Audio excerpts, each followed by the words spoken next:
Appreciate you guys for tuning in. Remember, subscribe is the vibe, my boy. Your boy's on the road to 10K humbly. The like button is like, the subscribe button is earned. Yo, we have 5 mysteries, unsolved cases. Number 2. I don't know why I clicked on number 2. I guess I couldn't find number 1. But you already know it's Gabbo's After Hours, man. Time to put on our hats and get to the nitty gritty of some of the most unsolved mysteries that we probably ever seen before. So appreciate you guys. Hit the like button. Let's get right into it, man. Oh, man. 5 Mysterious Unsolved Cases, Part 2. Number 1. The Jameson Family. The first case on our list is extremely strange and still remains unexplained over 6 years later. The Jameson family, which consisted of Bobby, his wife Sherilyn, and their 6-year-old daughter Madison, went missing on October 8, 2009. The Jamesons had decided that they wanted to move out of their lakefront property to make a fresh start in a new area. On the morning of October 8th, the family traveled 30 miles from their home near Eufaula to a rural area in Oklahoma in hopes of buying a 40-acre plot of land. They drove their white pickup truck to the isolated Sans Bois Mountains, but never returned. On October 16th, the family's abandoned vehicle was found on the side of the road by a Latimer County sheriff. Inside the locked truck were the Jamesons' wallets, IDs, cell phones, a GPS system, around $32,000 in cash, and even the daughter's beloved dog, who was on the edge of starvation. Sheesh. Police quickly launched a huge search operation but found nothing. It wasn't until over 4 years later when they discovered the family's skeletal remains around 3 miles from where their truck was abandoned. Bruh. An autopsy was performed, but the remains were in such a bad state that the cause of death could not be determined. On the day before their disappearance, security cameras from their home caught the Jamesons as they loaded up their truck. Investigators claim the pair looked as if they were in a trance-like state, walking from their house to the truck over 20 times without speaking to each other once. The Jamesons were also very thin and emaciated around the time they went missing, which has led to theories that the pair were hooked on crystal meth. However, police found no drugs or drug paraphernalia in the home. Months prior to the disappearance, the Jamesons had become very paranoid and told some of their friends and family that their house was haunted and explained that they had seen spirits. What? Bobby even informed a pastor of the spirits and had asked whether he could obtain special bullets to shoot them. The Jamesons had both suffered with depression throughout their lives, and Sherilyn had also suffered from bipolar disorder. This photo of 6-year-old Madison was taken in the mountains and was found on Bobby's cell phone inside the truck, and is believed to be the last ever picture taken of her. The family have said that they don't believe Bobby or Sherilyn took the photo, as Madison isn't looking towards the camera, and because she appears to look terrified.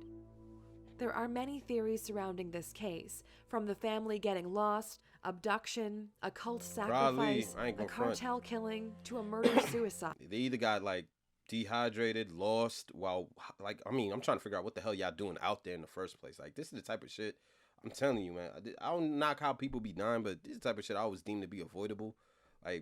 Either y'all tracked too far from the car and couldn't find the difference between north and east, or, you know what I mean, some wild shit happened while y'all was out there, but to disappear like that.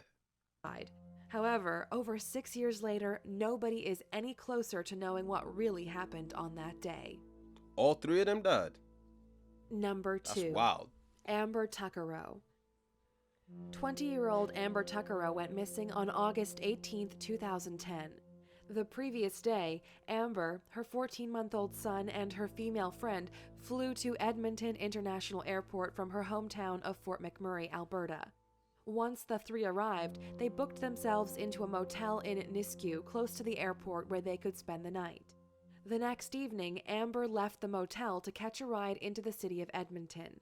She decided to hitch a ride with an unknown male, which turned out to be the worst mistake of her life. The next day, after not hearing from her, Amber's friend informed her mother, who reported her missing. On August 28, 2012, the Royal Canadian Mounted Police released a 61-second cell phone recording to the public, which captured the conversation Amber had with the unknown man she got a ride with. police didn't explain how they obtained the I recording. don't know what level of trust people gotta have to get into a car of someone that you just don't know. Like, I don't know how many examples. Now, granted, this happened back in 2012, but how many examples do women have to see where it's just like this could go wrong, bad, quickly? Because the moment you get in that car, you know, that person could turn on the child lock and you trap from within. And if that dude got tinted windows, nobody knows you're captured. Nobody can see nothing. You're in a box. You kidnapped, bro. I don't know how many examples that we need to see to help this shit from not happening anymore, bro. Like, damn, son. But hoped someone could identify the man's voice. Here is the call. Oh, damn, they got the call? Where are we by? We're just heading south of Beaumont, or north of Beaumont. We're heading north of Beaumont. Yo, where are we going? No, this is a... Are you fucking kidding me? She sounds You drunk. better not take me anywhere I don't want to go. I want to go into the city. Shit. You better not take me anywhere I don't want to. Oh, my gosh. I'm not even going to flame her because apparently this is the last conversation. But what are you... She sounds intoxicated, son. Sounds intoxicated. What do you mean you better not take me wherever you want to go? He already has his own intentions. Hey, she's just kind of late to the party at that point. That's crazy, bro. Yo, we're not going in the city, are we? We're going. No, we're not. Yeah. Then what are these roads going to? 50th Street. 50th Street. Are you sure? Absolutely. Yo, where are we going? 50th Street. 50th Street? 50th Street. East, right? East. Damn, yo. Over now. Bravo. Bravo. Damn, yo. Just 4 days after the recording was released to the public, Amber's remains were found by horseback riders on a rural property near Leduc County. In the recording, the unknown driver claimed he was driving north.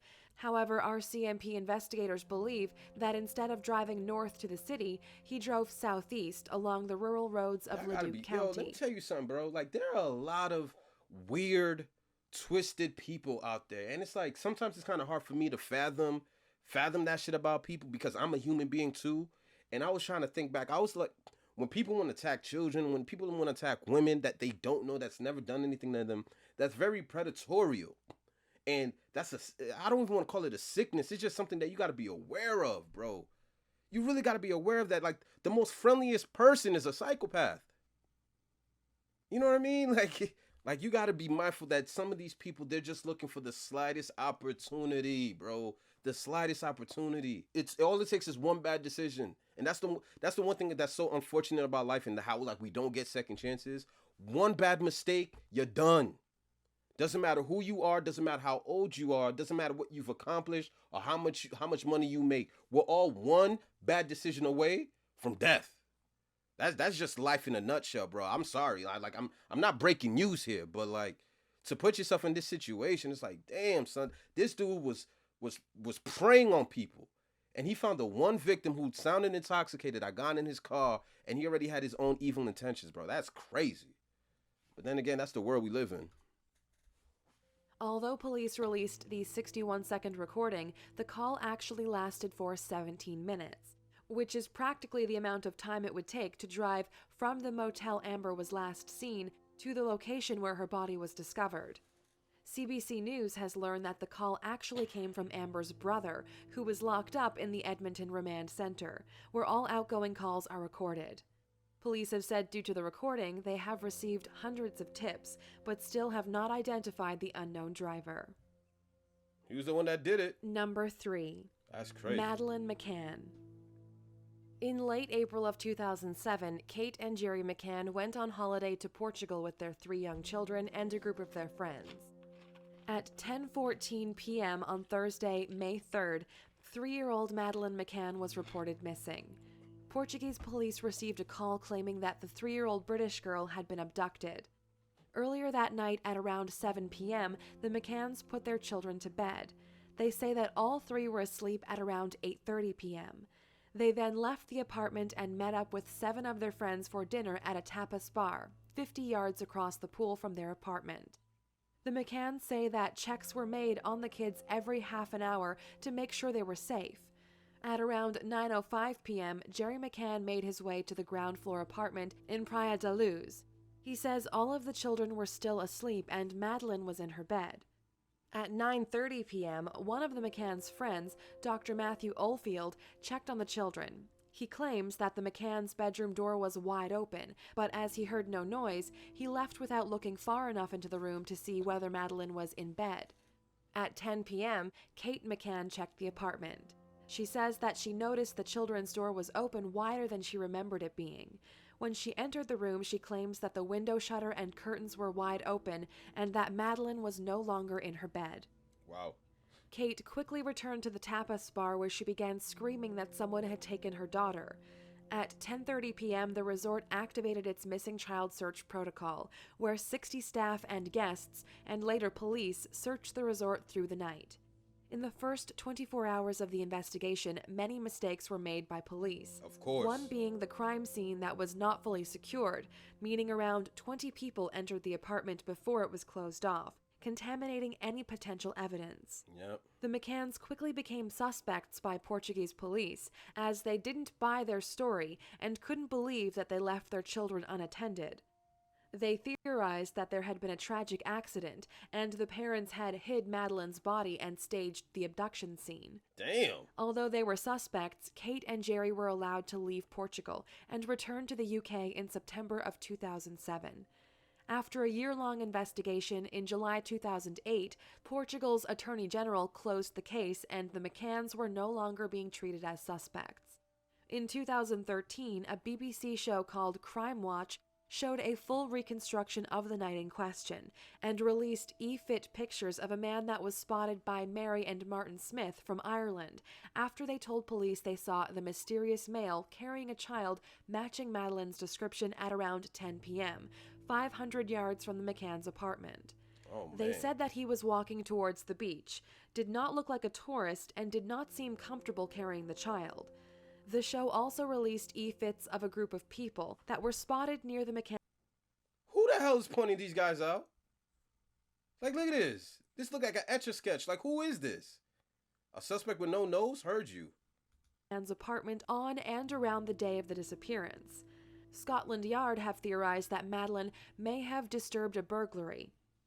Unfortunately, there haven't been many other leads, but nearly 9 years later, the McCanns still remain hopeful that Madeleine is alive and will be found. The case still remains open. I guess it's good to have hope, but it look like it's a wrap. Number 4. Look like it's a wrap, bro. Kaylin Loudin. 30-year-old Kaylin Loudin went missing at around 7 p.m. Damn, on all this is September women? 27th, Women and children? 2014. The circumstances in which she disappeared are very bizarre. In the morning, Loudin had called 911 claiming that someone had broken into her condo in Murray, Utah, and believed the intruder was still in the house. She went on to say that she didn't see anyone, but she heard them talking. During the call, Loudin yelled several times for the intruder to leave. Police investigated the report but found no evidence to suggest a break-in had occurred. Later that same day... Let me tell y'all something. My message to all single women that live alone and don't have a man anywhere in their life or in their household, get yourself a strap. You know what I mean? I don't give a damn about when it comes to like certain state policies. Yo, get it legally, get it illegally. It don't matter. Make sure you got that thing on you. You know what I'm saying? Because someone trying to break in your house, the last thing you want to know is let them know that you in there and you unprotected. You know what I mean? Just because you say, boo, go away, it's not going to stop someone from trying to commit a crime. You know what stops people from committing a crime? Shells to the dome piece. You heard me? That's how you got to protect yourself, bro. You got to live to fight another day. You got to cover all safety precautions. Don't just think you're just safe because you're home. Because in all reality, you're not. I know home is supposed to make you feel safe, but let's be honest. Like, a lot of criminals target people's cribs because that's where your guard is down. You know what I mean? Like, they're gonna have the advantage on you. So you always want to make sure you're protected under all means. Worst case scenario, you kill somebody. But listen, man, that's better than you dying. Loudin was caught on surveillance camera walking barefoot in the rain outside her condo with her dog.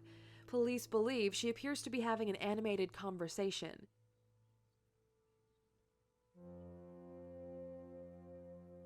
What's wrong with you, woman?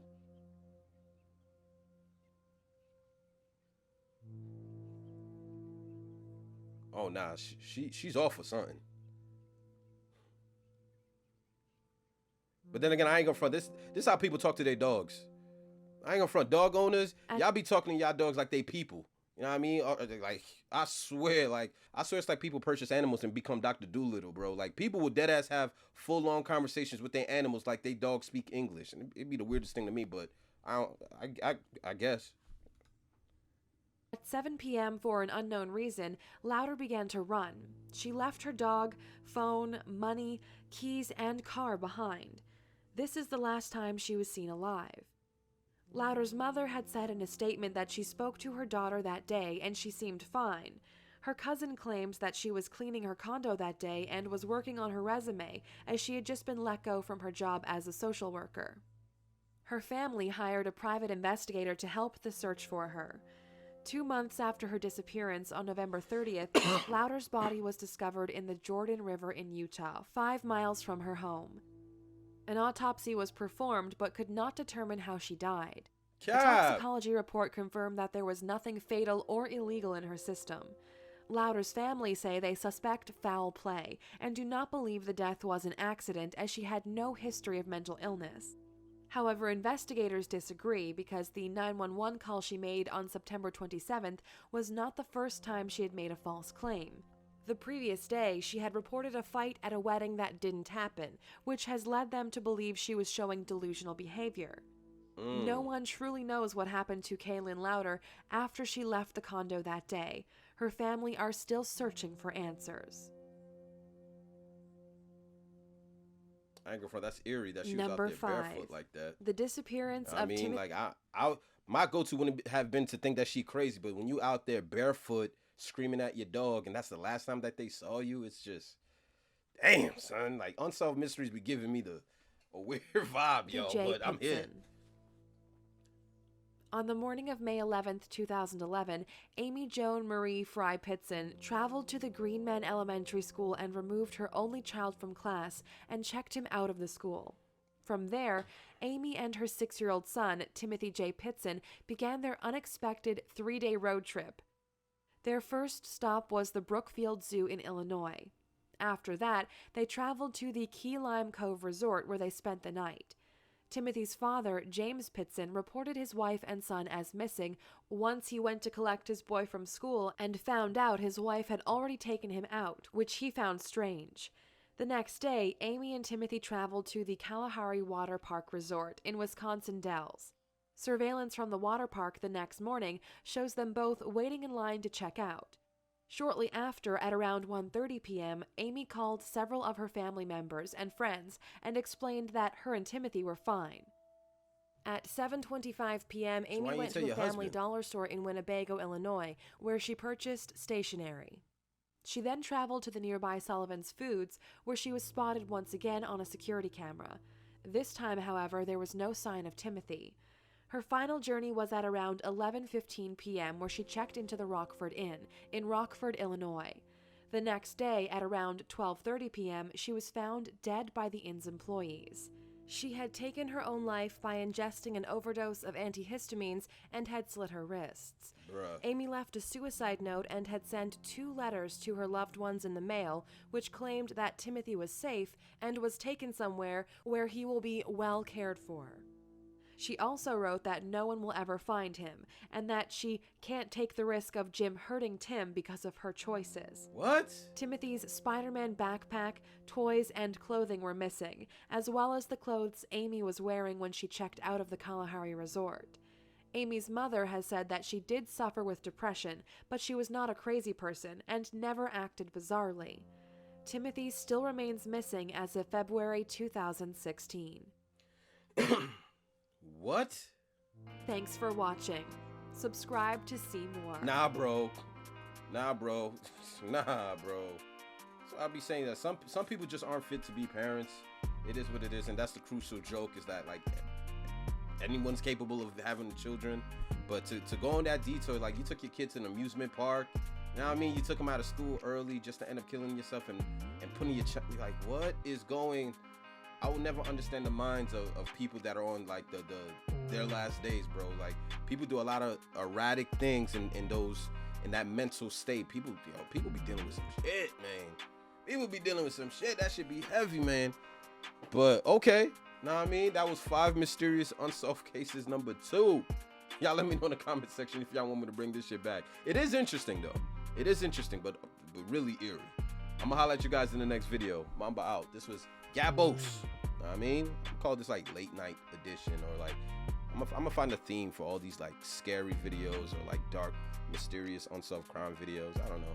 I know there's a fan base for all that, so you know I be trying to cater to the people. Whatever. Anyways, I'm gonna holler at you guys next video. Mamba out.